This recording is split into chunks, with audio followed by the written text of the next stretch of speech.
What's going on, good people? Welcome to another edition of On Course with Hart Ramsey. Of course, we call these sessions Heart to Heart. You get to hear from the heart of God by way of the man of God. I am Gerard Bonner from All Things Bonnerfied Media. And of course, we're hanging out with the one, the only, the legend, doctor, apostle, pastor, whatever titles we want to call him, Pastor Hart Ramsey. How are you, sir?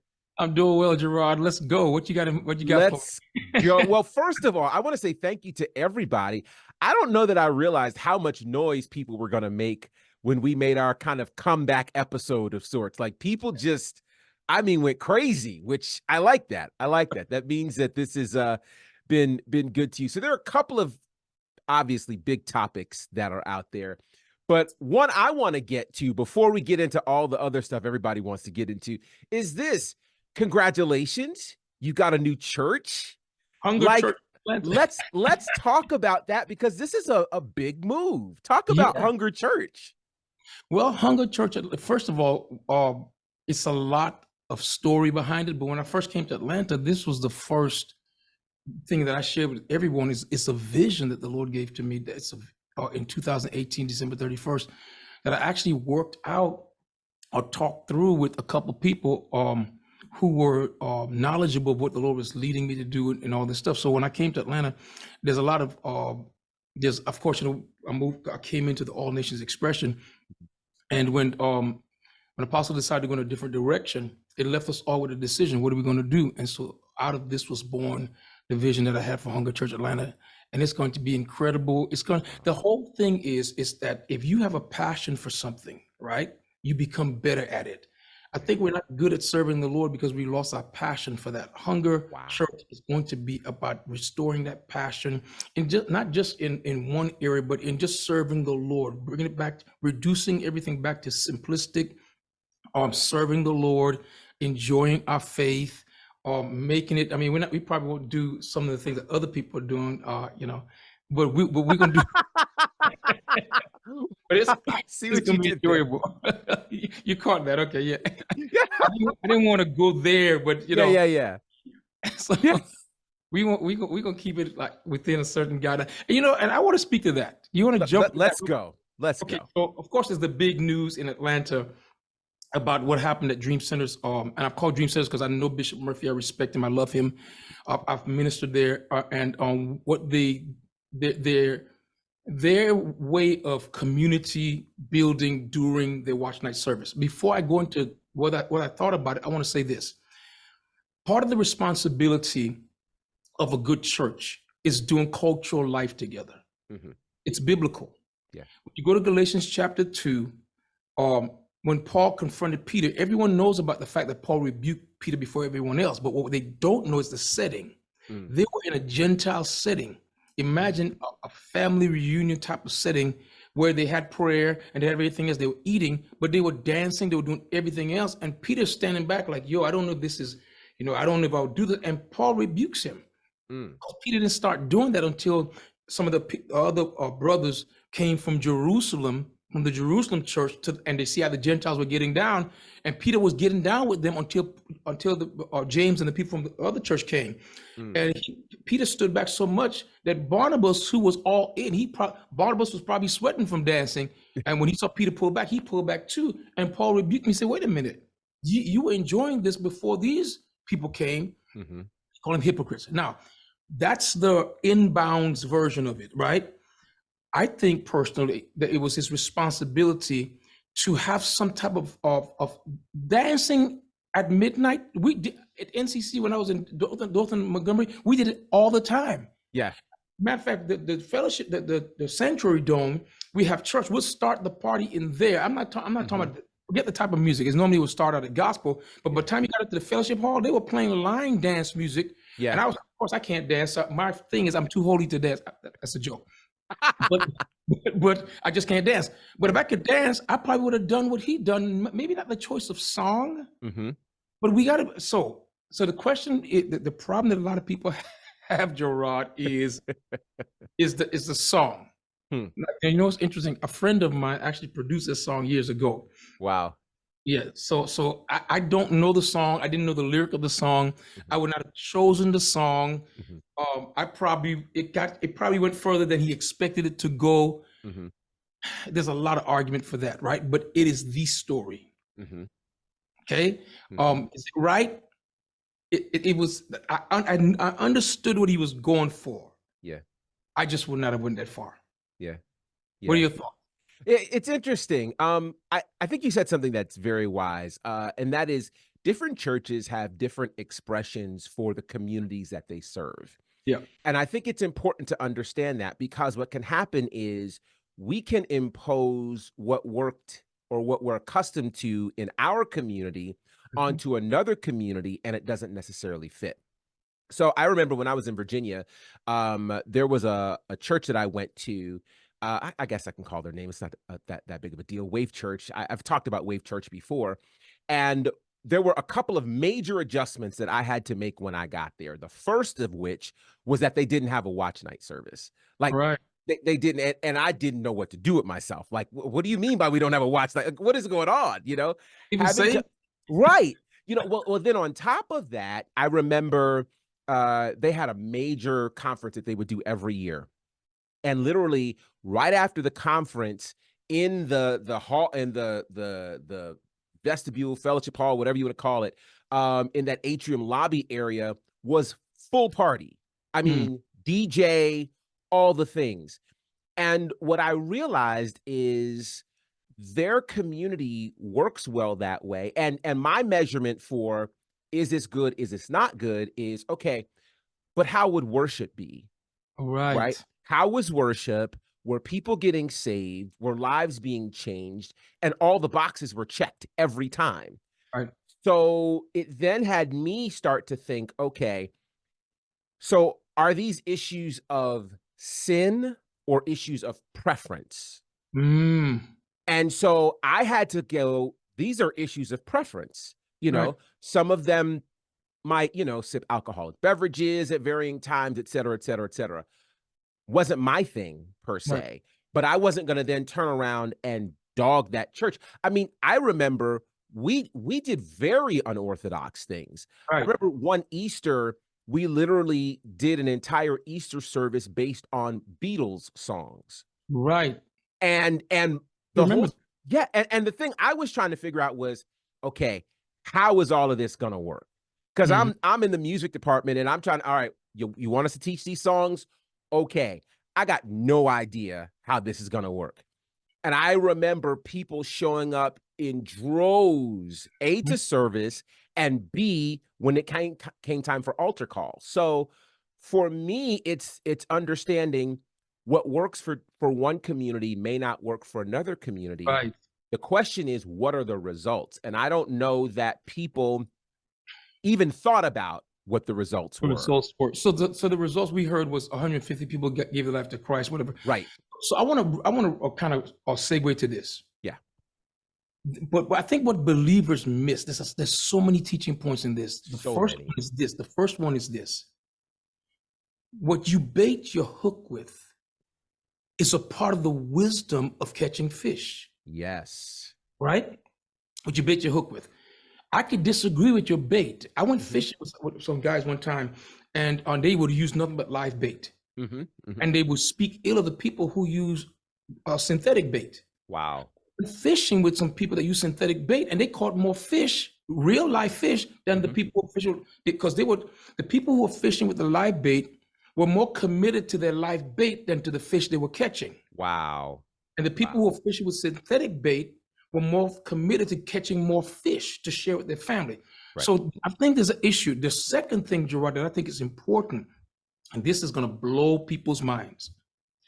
When someone does something that you disagree with, forget that. When someone does something that is sin, Mhm. you have the option of either condemning them Mhm. or just simply disagreeing and taking it before the Lord. Mhm. The woman in John chapter 8, I'm going to tell you what's crazy about John chapter 8, the woman caught in adultery. I got something to say about this. Here's number one. Do you know that story is not found in many of the old manuscripts? Didn't It's know not. that. And so because of that, people start saying, well, the story was added. No, it actually happened. But here's what happened. The scribes so disagreed with the idea that the Messiah will show mercy to a Wow. woman taken in the very act of adultery, that when it was time to copy the text, they would not add it. Wow. Some of the manuscripts have that story tacked on to the end of the book of John. Some moved it to the book of Luke, but they didn't want to put it in the book of John that showed Jesus to be the Messiah, because in their judgmental religious minds, these scribes who had no authority to remove it out the text, because they cannot see that this cannot be true. But it's a true narrative in the history and life of Jesus, right? But because of that, because they are so condemnation minded, even Jesus, this is the part that gets me about the story. She was caught in the very act.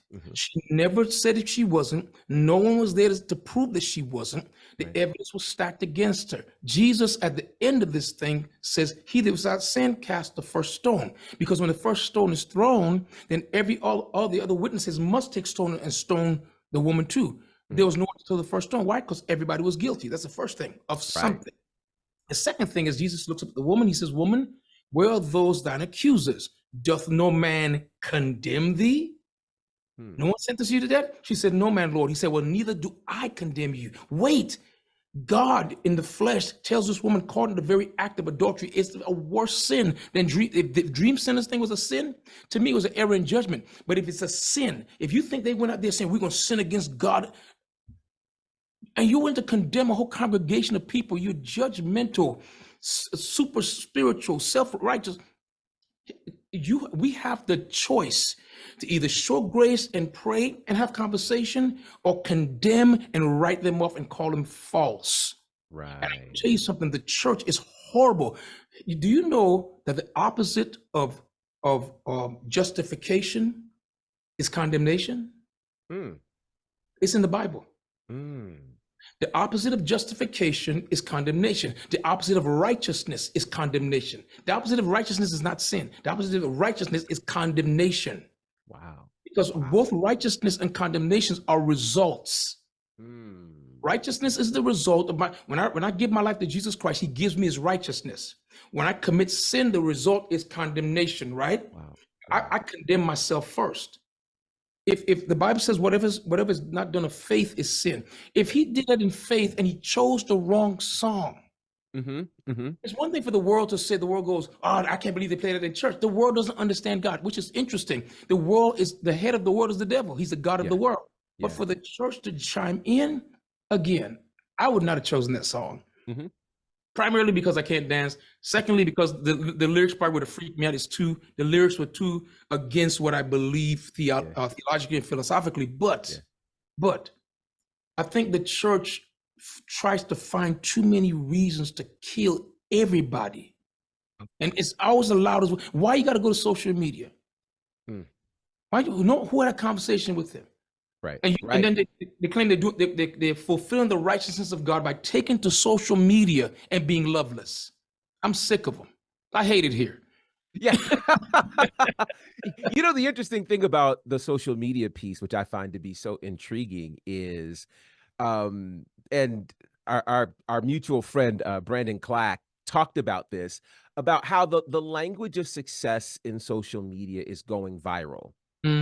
And I think people have to acknowledge one of the reasons that we use social media to make a particular point is for the reaction. If there's no reaction, most people either take that post down or whatever, but the more reaction it gets, the more the algorithm does what it does. It gets in front of people, and we like seeing it all go off. We just all love that. And so it's intriguing to me that so many people feel the need to put it there instead of having healthy conversations about, and I don't even know what it would be about at this point, because in the Christian world, sometimes things get so absolute. It's a question of, is it sin? Is it not?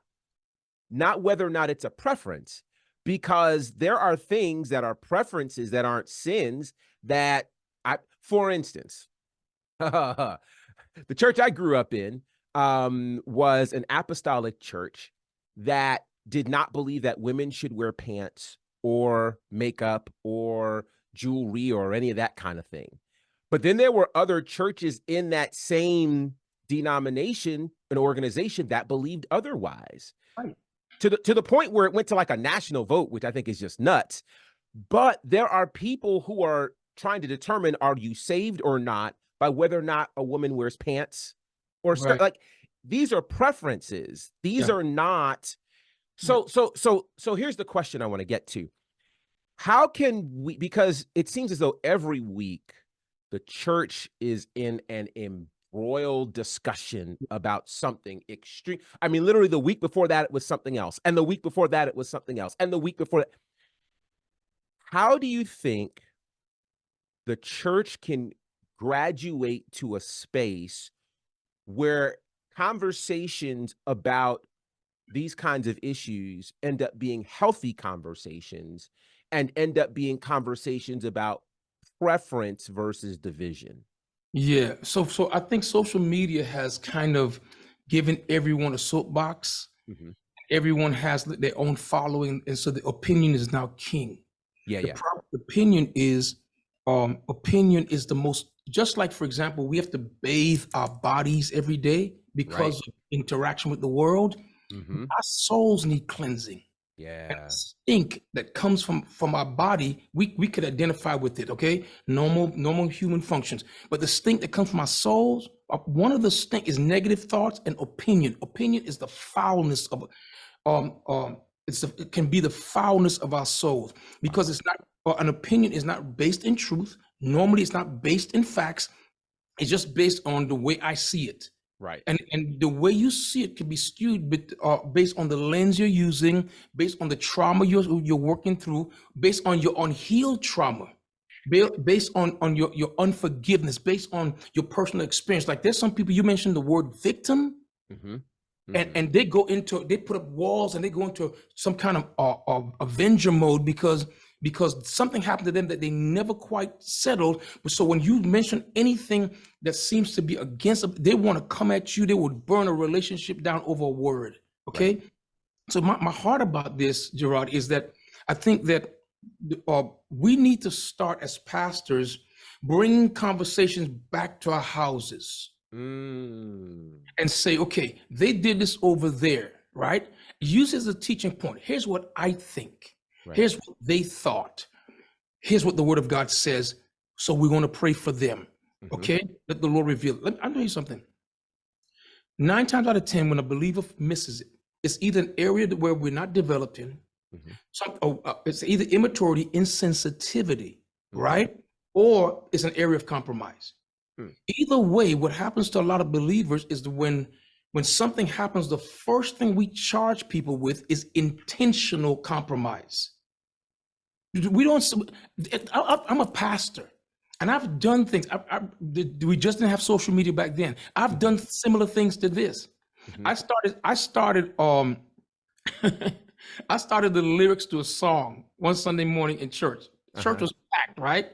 I didn't expect them to sing the whole song. I was using the lyrics as a part of my message, and the congregation started singing and won't stop. They took over, and I didn't know what to do. I was up there laughing. I was in front of the pulpit. I was like, I said, okay, y'all, I started joking. Y'all ain't saved. They kept singing. Wow. And it was embarrassing to me as a leader. And I said to myself, note to self, don't do that again, because they're going to take over the song. Yeah.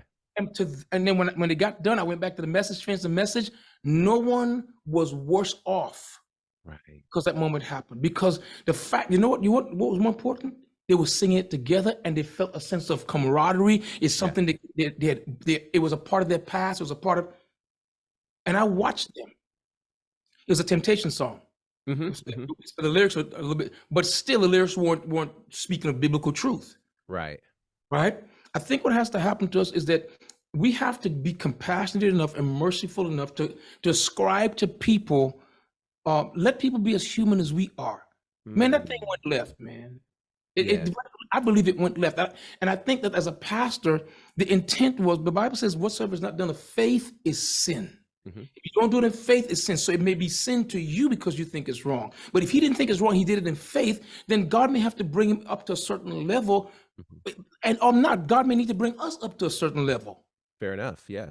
Plus, in the book of Romans, they talk about the vegan or the vegetarian says, to eat meat is wrong. And the Bible, when Paul talks about it, Paul says the people that won't eat meat, he calls them weak in the faith. You would think eating meat is weak. Paul said it's the other way around. You don't have enough faith to eat meat. Wow.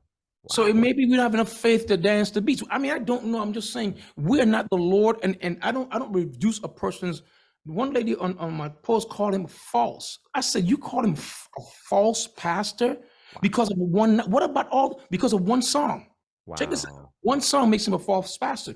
Then what about all the albums full of spiritual, healthy, uplifting, inspiring songs that he did? They count for nothing? That's the way we think as Christian.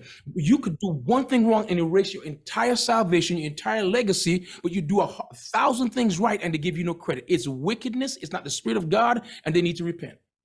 Yeah. I think I just soapbox them. Well, that's what this is here for, right? I'm on a rant. Yeah.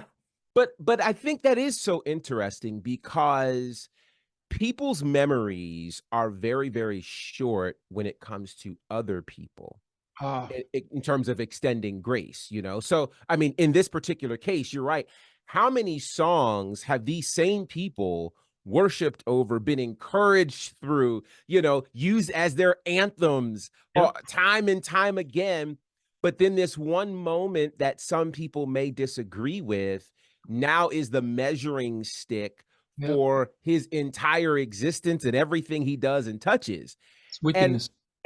But if it was them and they had a lapse in judgment and they did something, and it's highly likely that most of the people who are criticizing this have done things far more egregious than this, you know, they just didn't have somebody video recording it and putting it on the socials and things like that. They want people to extend grace, you know, which I just think is so wild. So let me ask this, because there are so many, I can't believe it's 2024 already, and already, like, we're not a week in, people haven't even started their Daniel fast yet, and we're in this space already. There's another video that's out there, not church related, that already, as of right now, has about 6 million views connected to it, and it's just phenomenal. I haven't even watched the whole thing. The clips are just crazy. My question, though, is I take this situation, I take some of the others, and I ask this question: what is the fascination that we as human beings, as believers or not, have with other people's lives and other people's business? Now, if we had been doing this sometime last year, it would have been the conversation about Will Smith and Jada and how much they revealed about each other. And like, there's always going to be a topic to throw in. What is the fascination that people have with other people's lives and business such that they just can't let it go? Yeah. But, you know, I think people, first of all, people are easily distracted. One of my followers this morning said they have the attention span of a goldfish. We are so fascinated with people's closets and people's pains and stories behind the scenes. And I think what it is, Gerard, is that because our own lives are so jacked up. When people are merciless towards those who have been exposed, it means that they themselves have been somewhat successful in hiding the chapters of their lives that they don't want people to read, or the portions of their lives that are not fit for public consumption. And they get off on seeing people exposed and humiliated. Humiliation is a weapon of the enemy. It is designed to break you down to the point where you don't have the shoulders to carry your assignment correctly. Wow. It's designed to break you down, to shame you down to the point where you cannot carry your assignment properly enough to be successful. And what happens to people that we don't even realize, this crowd mentality, this mob mentality, crucify him, man. All of these people in this crowd, there weren't so many people living in Jerusalem, so it means these people used to be a part of the crowd that was fed. Right. What happens is once society, and I noticed something, you know, when as Cat Williams made commentary about specific comedians that he was at odds with, or he felt that did him wrong, there were people who used to be on those people's pages celebrating them, now throwing stones at them, saying, I believe Cat, and I believe, and all of a sudden they're fully invested in this meaningless exchange. that is old strife between unsaved people. Now all these believers are so invested in this old strife to the point where they don't even realize, watch this, it's costing them bandwidth, Right. it's costing them focus, it's distraction, it's misdirection, it is sleight of hand. The enemy points you to this so he can do they not know that when the enemy brings a story on the forefront like this and gets you fully engaged in that, is because he's sneaking behind your back. He may be attacking your children, he may be attacking your credibility, he may be attacking your job, he may be attacking your church. You don't know what he's attacking. What is he going after?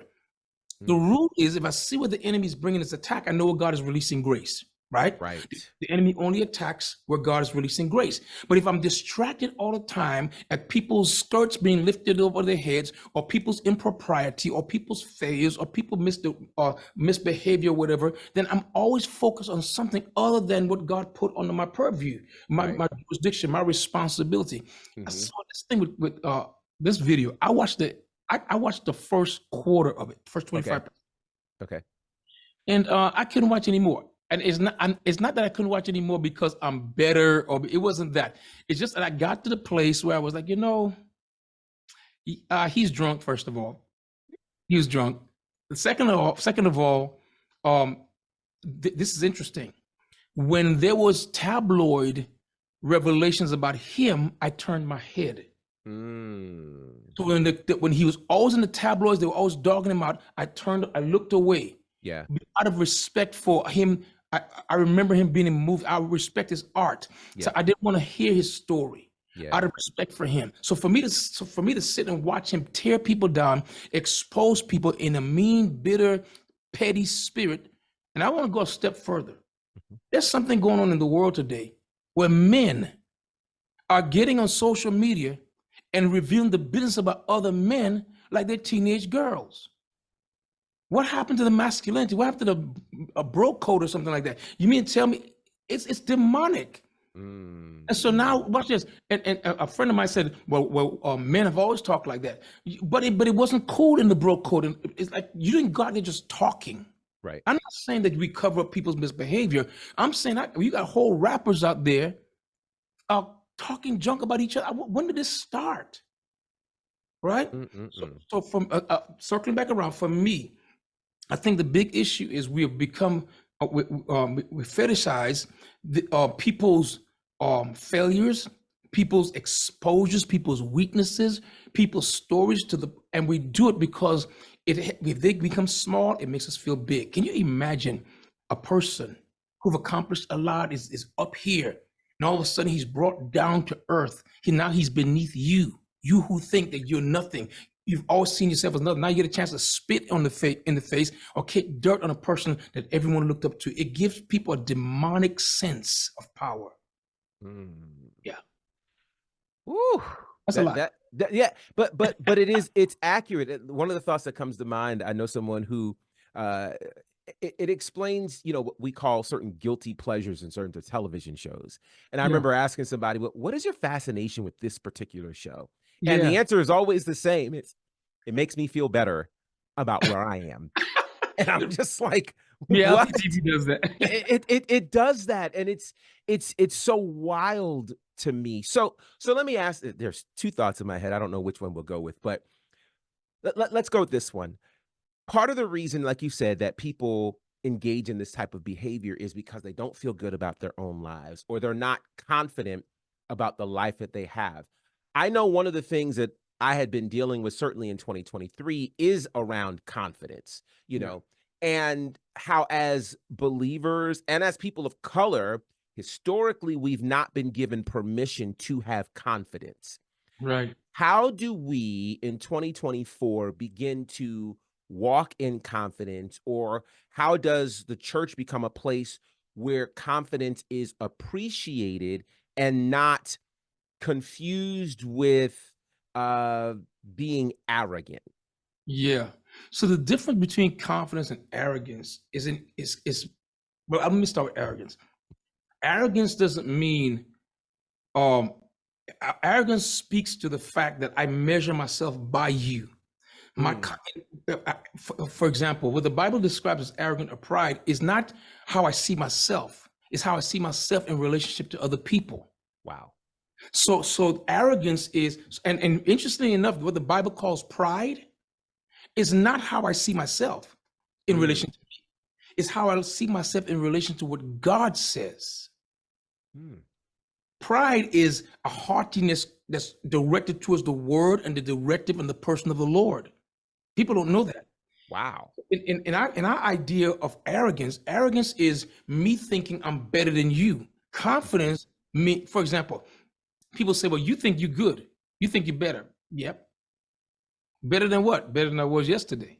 Confidence has, in other words, in confidence, there's no parallel measurement between me and somebody else. I'm confident because I know what God has given me. I know I've done the work, right? I know I've put in the time. I know I've mastered certain things, and I know if I'm a certain level, I'm getting better. That's confidence. Arrogance is I come in, I survey the room. I'm better than all these people. It's not even about, the focus is not on my gift or what I carry or what I bring to the table. The focus is on my measurement or my dismissing of other people. So the number one way to have for us in the body of Christ to have proper confidence is to do the work within. It's, in other words, what's my lane? What's my purpose? What has God called me to? Then I do the work in that. When you look at what people do to each other on social media, it's a clear indicator that we have our eyes on other people. And the mentality, the scarcity mentality says that if they fail, that means I'm winning. If they lose, then that means it gives me opportunity to win. People want to see people torn down because they think it creates a space for them. It doesn't. If you're not prepared, it's not going to be your place anyway. And if God didn't give it to you, a man can receive nothing unless he gets it comes down from above. So that's my idea of the confidence piece. I believe that we need to do more work on our sales spend. I believe prayer.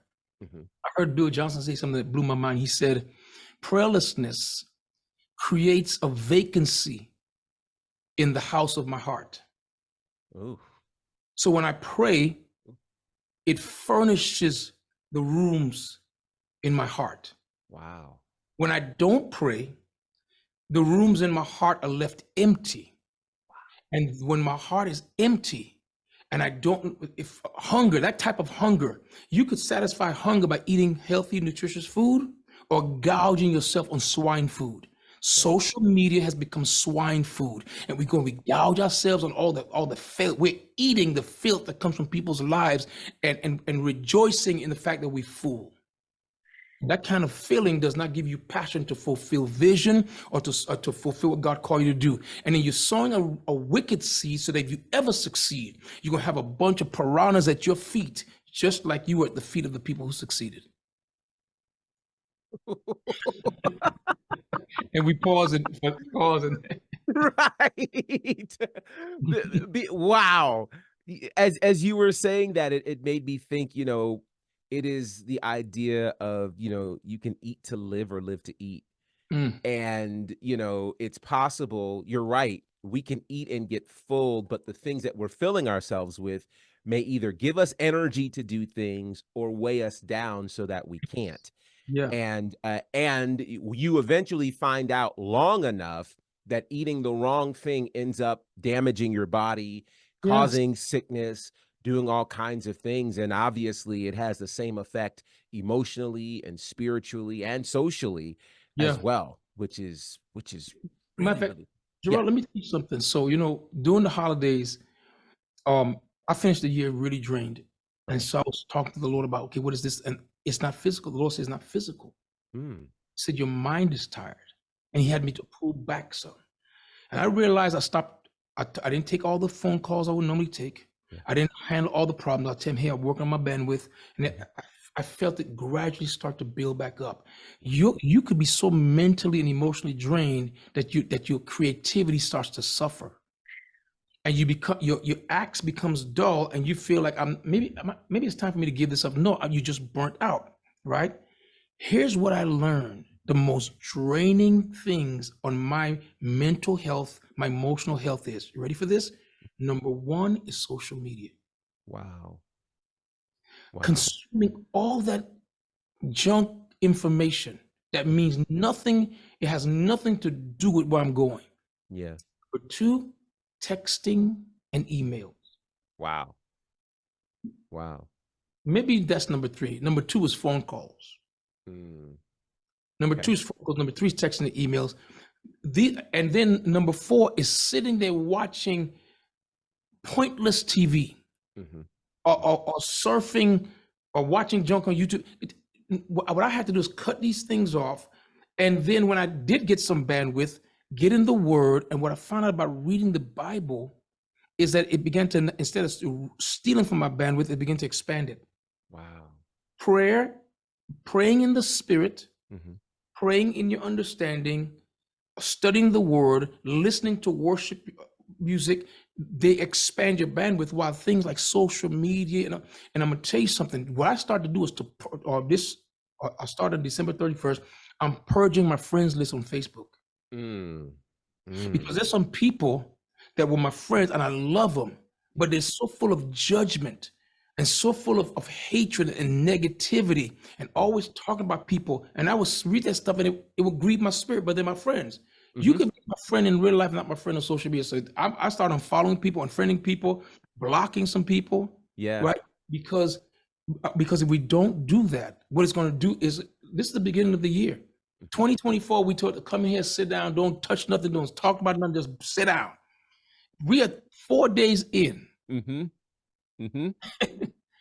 and it's like, what in the world is going on? It's like, let's go to 2025, because Yeah, yeah, let's yeah, start yeah, yeah. 24 away. Yeah, yeah. No, you are 100% right. And in case people don't know, you totally get to choose who you follow Oh, you on the do? social.